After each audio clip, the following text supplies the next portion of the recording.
Hello दोस्तों, नहर्स world में आपका स्वागत है। आज हम Now You See Me 3 movie पर एक्सप्लेनेशन करेंगे। ये 2025 में रिलीज हुई थी, तो और देर न करते हुए चलिए सीधे वीडियो की ओर बढ़ते हैं। मूवी की शुरुआत एक विशाल भीड़ के साथ होती है जो हॉर्समैन शो के लिए उन्माद में चिल्ला रही है। हॉर्समैन पूरे 10 साल बाद फिर से जनता के सामने आए हैं, इसलिए दर्शक उन्हें देखकर बेहद उत्तेजित हैं। डैनियल स्टेज पर होस्टिंग कर रहा है और धीरे धीरे मेरिट, जैक और हेनली भी एंट्री लेते हैं। शो के बीच में एक बारटेंडर और उसके साथ आए कुछ लोग भीड़ में मौजूद दूसरों को आगाह करते हैं कि जागते रहो, क्योंकि स्टेज पर जो हैं वे सब जादूगर हैं। लेकिन उनकी बात पर कोई ध्यान नहीं देता। डैनियल दर्शकों से कहता है कि हर किसी के पास एक कार्ड है और सबको अपना कार्ड किसी अनजान व्यक्ति के साथ बदलना होगा। स्विच के बाद एक व्यक्ति जिसके पास एस ऑफ डायमंड्स था, उसे स्टेज पर बुलाया जाता है। मेरिट उस व्यक्ति को हिप्नोटाइज कर देता है। अब वो व्यक्ति एक मैजिक एक्ट करेगा और एक एक करके सभी जादूगर उसके शरीर को नियंत्रित करते हुए वहां प्रकट होने लगते हैं, जिसे देखकर भीड़ और भी रोमांचित हो जाती है। फिर वो हिप्नोटाइज्ड व्यक्ति ब्रेट नाम के एक शख्स का नाम लेता है जो उनके जादू के नुस्खे लीक करने आया था। मेरिट और जैक चुपके से ब्रेट और उसके दोस्तों के मोबाइल फोन चुरा लेते हैं, जिसे देखकर वे हैरान रह जाते हैं। अचानक वो हिप्नोटाइज्ड व्यक्ति हवा में तैरने लगता है और सभी जादूगर एक साथ स्टेज पर फिर से दिखाई देते हैं। इसके बाद वे दर्शकों से कहते हैं कि अपना ड्रिंक कार्ड के ऊपर डाल दो। जैसे ही लोग ड्रिंक डालते हैं, कार्ड पर क्रिप्टो अकाउंट के पासवर्ड दिखाई देने लगते हैं। जादूगर तब वो सारा पैसा दर्शकों के अकाउंट में वापस भेज देते हैं। जब भीड़ उत्साह से फट पड़ती है, हॉर्समैन पलक झपकते ही गायब हो जाते हैं और तभी पुलिस आ जाती है। गुस्से से भरा ब्रेट स्टेज पर पहुंचता है और तब उसे पता चलता है कि पूरा शो एक प्रोजेक्शन था, सब कुछ एक होलोग्राम था। बाद में बॉस्को, चार्ली और जून शो देखकर वापस आ रहे थे। जून एक बिल्डिंग पर चढ़कर उन्हें एक गुप्त ठिकाने पर ले जाती है, जहां हॉर्समैन के नाम पर चुराया हुआ सामान रखा था। चार्ली को लगता है कि ये भी कोई होलोग्राम होगा, लेकिन वो हैरान रह जाता है जब देखता है कि सामने खड़ा व्यक्ति वास्तव में स्वयं डैनियल है। चार्ली हैरान होकर कहता है कि इतनी बड़ी चोरी के बाद पुलिस उन्हें ढूंढ नहीं पाई। डैनियल उसे बताता है कि वो उनके हर हालिया काम के बारे में सब कुछ जानता है।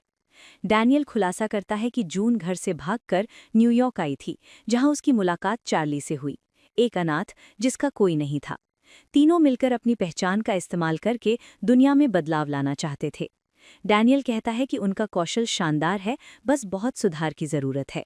दी आई ने डैनियल को उनसे मिलने की सिफारिश की थी। वो उन्हें एक कार्ड देता है जिसके अंदर छिपे हुए विमान के टिकट और गुप्त निर्देश होते हैं। उन तीनों को एक ऐसा जादू देखने का निमंत्रण मिलता है जो उन्होंने कभी महसूस नहीं किया। डैनियल बताता है कि हॉर्समैन के टूटने के बाद उसने ग्रुप छोड़ दिया था और अब वो अकेले काम करता है। अब वो चाहता है कि ये तीनों उसके साथ जुड़ें। बॉस को फिर भी राजी नहीं होता। जून और चार्ली उसे समझाने लगते हैं कि ये कोई साधारण आदमी नहीं, बल्कि जे डैनियल एटलस खुद है, एक महान जादूगर, और ऐसा मौका उन्हें फिर कभी नहीं मिलेगा।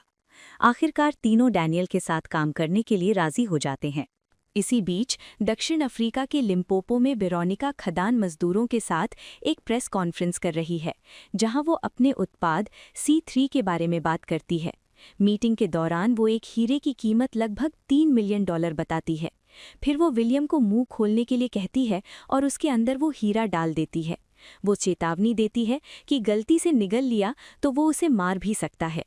वो बोर्ड मेंबर्स को चुनौती देती है और पूछती है कि क्या हीरे की कीमत कम करनी चाहिए, जबकि क्लाइंट कोई भी कीमत देने को तैयार रहते हैं। इस तरह वो दिखाती है कि वो डर और नियंत्रण के जरिए अपनी कंपनी चलाती है। डैनियल के पास वापस आने के बाद वो तिकड़ी से कहता है कि उनके पास केवल 3 दिन है ताकि वे अपने प्रोजेक्शन को एकदम वास्तविक बना सकें। इसके बाद वो उन्हें वैंडनबर्ग कॉरपोरेशन के हार्ड डायमंड के बारे में बताता है, एक अमूल्य पत्थर जो अरब रेगिस्तान के 70 मंजिल नीचे एक वॉल्ट में बंद है, जिसकी सुरक्षा कंपनी की सबसे भरोसेमंद सिक्योरिटी टीम करती है। वॉल्ट तक पहुंचना केवल एक एलिवेटर के जरिए संभव है, जो हमेशा गार्ड्स की नज़र में रहता है। पिछले 50 वर्षों में पहली बार हार्ड डायमंड 3 दिन बाद एक नीलामी के लिए स्थानांतरित किया जाएगा। डैनियल बताता है कि दी आई चाहती है कि वे इस मिशन को पूरा करें, क्योंकि वेरोनिका दुनिया की सबसे खतरनाक महिलाओं में से एक है। कुछ देर बाद वेरोनिका नीलामी के लिए तैयार हो रही है। इवेंट में अलग से नजर आने के लिए वो तैयारी कर रही है। तभी उसे एक अज्ञात नंबर से कॉल आता है। कॉलर उसे एक स्टोरेज यूनिट खोलने के लिए कहता है। जैसे ही वो उसे खोलती है, वो आवाज़ उसे 15 साल पहले एक लड़के की मौत की याद दिलाती है। वही लड़का जिसे वेरोनिका ने खुद मारा था। कॉलर चेतावनी देता है कि वो हार्ड डायमंड ले लेगा और उसकी सच्चाई दुनिया के सामने लाएगा। ट्रेन स्टेशन पर जून चुपके से ड्राइवरों की नेम प्लेट बदल देती है, जबकि बोस्को और चार्ली भी ड्राइवर के भेष में वही नेम प्लेट पकड़कर खड़े रहते हैं। तब मार्क नाम का एक व्यक्ति आता है जो खुद को फ्रैंक बताता है और कहता है कि 7 बजे उसका फोटोशूट है। उस रात निजामी के लिए सितारे एक एक करके पहुंचने लगते हैं। डैनियल जानबूझकर वेरोनिका के पास जाता है जब वो लोगों को हीरे का इतिहास सुना रही थी। डैनियल कैजुअली चर्चा में शामिल होता है, जिसका सीधा असर वेरोनिका पर पड़ता है। वो उल्लेख करता है कि उसे भी वेरोनिका ने अतिथि के रूप में आमंत्रित किया था, लुइस की तरह, जो एक हथियार व्यापारी है। ये बात सुनकर वेरोनिका विचलित हो जाती है। डैनियल काम निपटाकर निकल जाता है।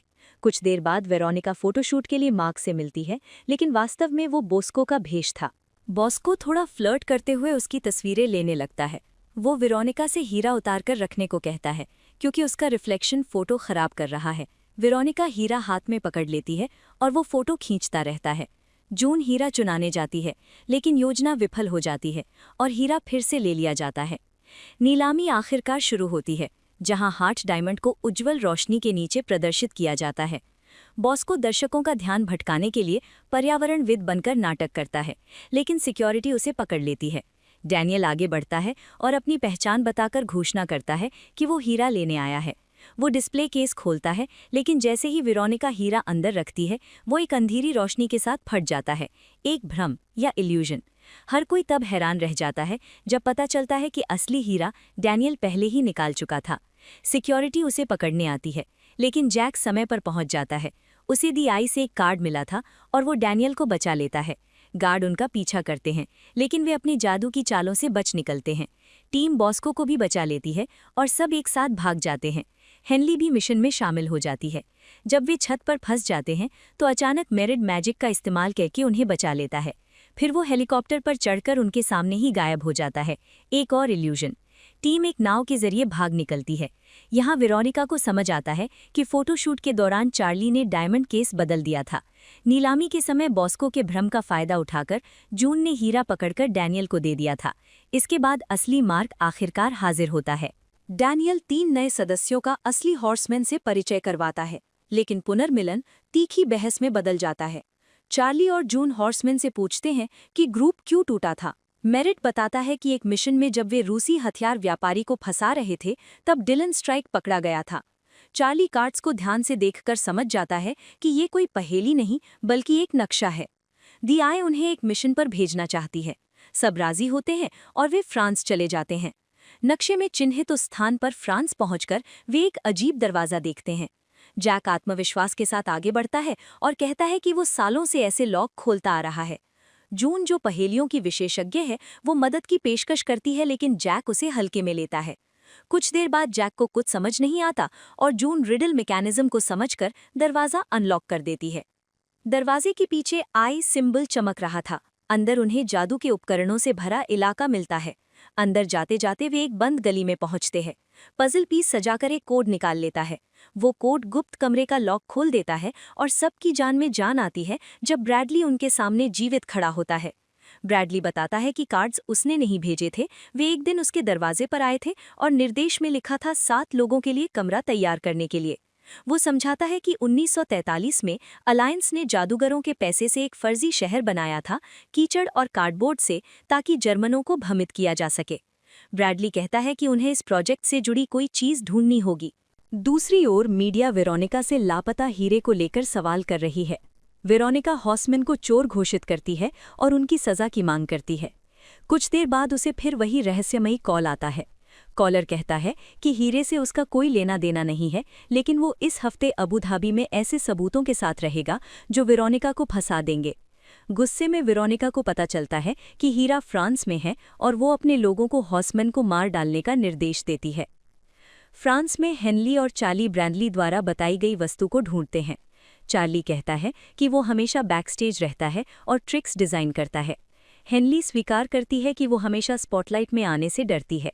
डैनियल और बोस्को घर का दूसरा हिस्सा देखते हैं और एक कमरा पाते हैं जो पूरी तरह से उल्टा है। बोस्को एक मूविंग पेंटिंग ढूंढ लेता है जो पूरे कमरे को नियंत्रित करती है। डैनियल और बोस्को लगातार झगड़ते रहते हैं, तब डैनियल उसे चुनौती देता है ताकि बोस्को अपनी वैल्यू साबित करे। बोस्को एक चालाक इल्यूजन से डैनियल को धोखा देने की कोशिश करता है। बाकी लोग भी आ जाते हैं और एक इंस्टेंट मैजिक शोडाउन शुरू होता है। सब अपनी अपनी काबिलियत दिखाकर जादू के उपकरणों को सजीव कर देते हैं। जैक एक हीरे को कार्ड से बदल देता है, चार्ली उसे गायब कर देता है। जैक खुद एक बॉक्स से वैनिश हो जाता है। मेरिट जून का माइंड रीड करता है और जून कार्ड की मदद से बर्फबारी पैदा करती है। जैक याद दिलाता है कि अभी भी वे नहीं जानते कि दी आई उनसे आखिर क्या चाहती है। तभी चार्ली एक नाम पहचान लेता है, जैस्पर मैस्कुलिन। चार्ली पेंटिंग के अंदर हाथ डालकर एक डॉक्यूमेंट निकालता है जिसमें नाजी युद्ध अपराधियों की सूची होती है और वहां वेरोनिका के पिता का नाम भी था। ब्रैडली समझाता है कि पीटर वैंडनबर्ग ने अपने नेटवर्क से विशाल संपत्ति बनाई थी और अब वेरोनिका उस विरासत को आगे बढ़ा रही है। दी आई का असली मिशन वैंडनबर्ग परिवार को दुनिया के सामने उजागर करना है। बॉस्को ऑनलाइन एक आर्टिकल पढ़ता है जहां लिखा था कि 15 साल पहले वेरोनिका की मां ने आत्महत्या कर ली थी और उसका बेटा भी अजीब परिस्थितियों में मर गया था। तभी पुलिस वहां पहुंचती है। टीम अलग अलग दिशाओं में दौड़ती है। डैनियल और बॉस्को उस घूमने वाली पेंटिंग वाले कमरे का इस्तेमाल करके अफसरों को अंदर फंसा देते हैं। जैक इल्यूजन चेंबर से निकल भागता है और चार्ली व हेनली आईने की पहेली से भाग निकलते हैं। वे घर की जादुई सुरक्षा प्रणाली का इस्तेमाल करके पुलिस को भ्रमित करते रहते हैं। ब्रैडली निकास द्वार बंद करके पुलिस को अंदर फंसा देता है, लेकिन जैक, जून और मेरिट को पीछे से हमला करके पकड़ लिया जाता है। दूसरी ओर हेनली, चार्ली, बॉस्को और डैनियल भागने में सफल होते हैं। बाहर वे ब्रैडली को गोली लगा हुआ पाते हैं। अपनी आखिरी सांस में वो उनसे कहता है कि वेरोनिका को रोकना होगा और उन्हें एक दूसरे की जरूरत है। बचे हुए सदस्य जंगल की ओर भाग जाते हैं। बॉस्को जिद करता है कि वो जून को बचाने जाएगा। हेनली तब एक आइडिया लेकर आती है। जेल में वेरोनिका मेरिट से मिलती है। ब्रैडली की मौत पर संवेदना जताने का नाटक करने पर मेरिट सीधे कहता है कि वो शोक दिखाने नहीं आई। वेरोनिका हंसती है और कहती है, ब्रैडली जादूगरों को पसंद नहीं करता था। मेरिट एक मुस्कान के साथ पूछता है कि उसकी मां ने वास्तव में आत्महत्या क्यों की थी। वो संकेत देता है कि शायद उसकी मां केवल ध्यान आकर्षित करना चाहती थी। इसी बीच एक पुलिस अधिकारी एक वृद्ध महिला को नशे में गाड़ी चलाने के आरोप में गिरफ्तार करता है। जून को जब ले जाया जा रहा था तब वो वृद्ध महिला नशे में होने का नाटक करके गिर जाती है और हाथ टूटने का अभिनय करती है। ऑफिसर उसकी मदद करने जाता है और जून गायब हो जाती है। वृद्धा एक दरवाज़ा खोलती है और पता चलता है कि वो असल में भेस बदले हुए लूला है। वो मेरिट को मुक्त करती है और लूला अल्कोहल में आग लगाकर एक छोटा अग्निकांड कर देती है। जैक और लूला एक गाड़ी चुराकर निकल जाते हैं। जून अपनी फुर्ती का इस्तेमाल करके कई अफसरों को गिरा देती है। बाद में सब एक जगह मिलते हैं। चार्ली खुलासा करता है कि वैंडनबर्ग की मोटरस्पोर्ट टीम अबू धाबी में एक नई गाड़ी लॉन्च कर रही है। डैनियल प्लान बताता है कि हीरा वापस कर देंगे और मेरिट को ले आएंगे। बाकी लोग असहमत होते हैं क्योंकि वे वेरोनिका को बेनकाब करना चाहते हैं। चार्ली स्वीकार करता है कि हॉर्समैन उसके आदर्श थे और उन्हीं ने उसे भ्रष्टाचार के खिलाफ लड़ना सिखाया है। अबू धाबी में हॉर्समैन की वापसी को लेकर उत्तेजना चरम पर है। डैनियल को वेरोनिका का कॉल आता है। वो प्रस्ताव देता है कि हीरे के बदले मेरिट को रिहा कर दे और चेतावनी देता है कि कोई चालाकी न करे। इवेंट में 4 हॉर्समैन पहुंचते हैं। वेरोनिका दर्शकों को नई गाड़ी दिखाती है। जून, चार्ली और बॉस्को रिपोर्टर बनकर अंदर घुसते हैं। डैनियल हीरा देता है जिसे चेक किया जाता है कि वो असली है।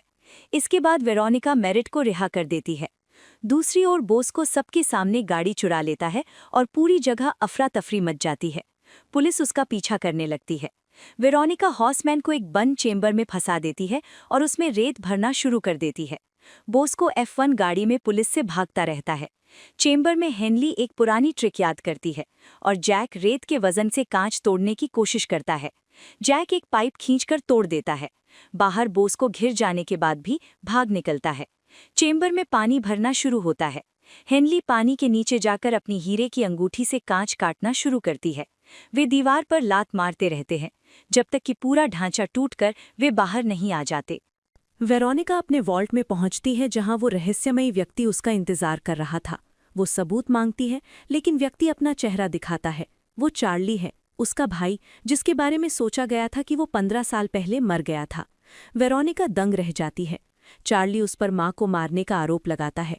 वो हीरा उसके हाथ में देता है और गोली की आवाज आती है, लेकिन वो बुलेट पकड़ लेता है। अचानक वे सभी लाइव दर्शकों के सामने प्रकट होते हैं। चार्ली पूरा इल्यूजन समझाता है और अपने परिवार का परिचय देता है, जून और चार्ली प्लस हॉर्समैन। चार्ली स्वीकार करता है कि उसने ही कार्ड भेजे थे और पूरा मिशन उसी ने प्लान किया था। वो बताता है कि उसने वेरोनिका को कैसे धोखा दिया था। चार्ली घोषणा करता है कि वो अपनी सारी संपत्ति दक्षिण अफ्रीका की कम्युनिटीज में दान कर देगा। हॉर्समैन हैरान रह जाते हैं कि चार्ली वास्तव में एक वैंडनबर्ग है। तभी एक बेल बजती है और दरवाजे के बाहर एक रहस्यमयी बैग रखा होता है। अंदर एक बॉक्स था और डिलन का होलोग्राम दिखाई देता है। डिलन बताता है कि उसने उनकी सुरक्षा के लिए झूठ बोला था। वो 3 नए सदस्यों का हॉर्समैन ग्रुप में स्वागत करता है। वो मुस्कुराते हुए कहता है, हम तो बस अभी शुरुआत कर रहे हैं। और यहीं पर फिल्म खत्म होती है। वीडियो पसंद आया हो तो लाइक कर देना, चैनल पर नए हो तो सब्सक्राइब कर लेना। तो मैं आपसे अगले वीडियो में मिलूंगा। तब तक के लिए ख्याल रखना।